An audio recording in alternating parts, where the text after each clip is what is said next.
আমি বলেছিলাম যে ঠাকুমার কাছে আমি যাব, আবার এসেছি যে আগে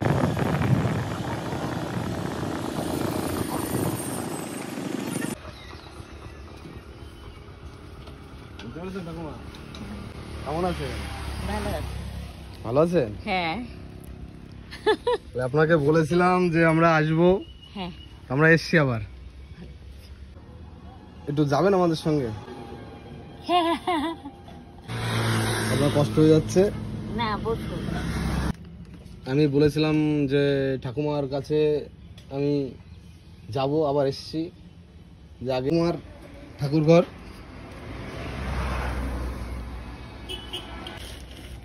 আমাদের ঠাকুমার ঠাকুর ঘরটাকে দেখাচ্ছে।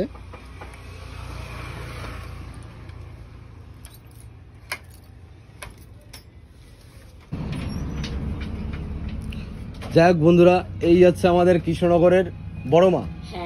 বড় মা ঠাকুমার মানে বড় মা, এনার কাছে আমার শতকোটি প্রণাম। ঠাকুমার এই যে বড় মা, তা ঠাকুমার বড় মা ছাড়া এই পৃথিবীতে ঠাকুমার কেউ নেই। ঠিক আছে ঠাকুমা, রেডি হয়ে গেছে। হ্যাঁ হ্যাঁ হ্যাঁ, চলেন এখানে ধরে দাঁড়ান, আমি গাড়িটা নিয়ে আসি। এখানে আসেন।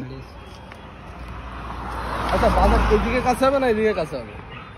এইদিকেই হবে। এদিকে কাছে হবে? হ্যাঁ, এদিকে যাচ্ছে। হ্যাঁ, গাড়িটা নিয়ে আসি। এখানে পা দেন। তুই যাবি না? ও যাবে, ও যাবে। পুরি বাবা, কাছে আসেন আরো।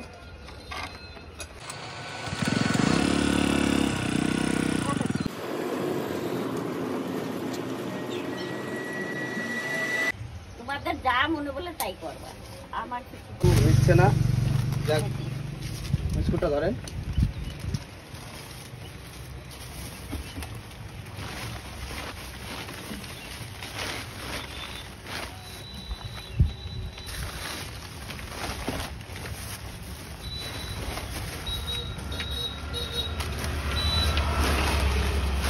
ঠাকুমার বাজার হয়ে গেছে তো, এই ঠাকুমার বাজার হলো। মিষ্টির দোকানে ঠাকুমা, মিষ্টির দোকানে গিয়ে দাঁড়ান তাহলে।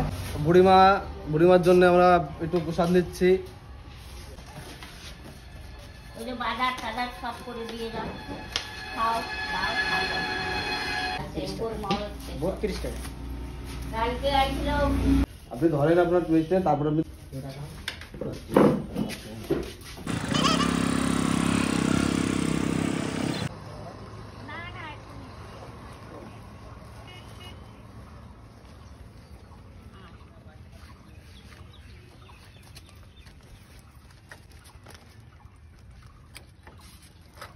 যাই হোক বন্ধুরা, আমার সাধ্যের ভিতরে আমি ঠাকুমাকে আমার যেটুকু পারলাম এটুকু দিয়ে গেলাম। ঠাকুমার ঘরে আমি লিখে দিচ্ছি। যাক ঠাকুমা, একটু বাইরে আসেন।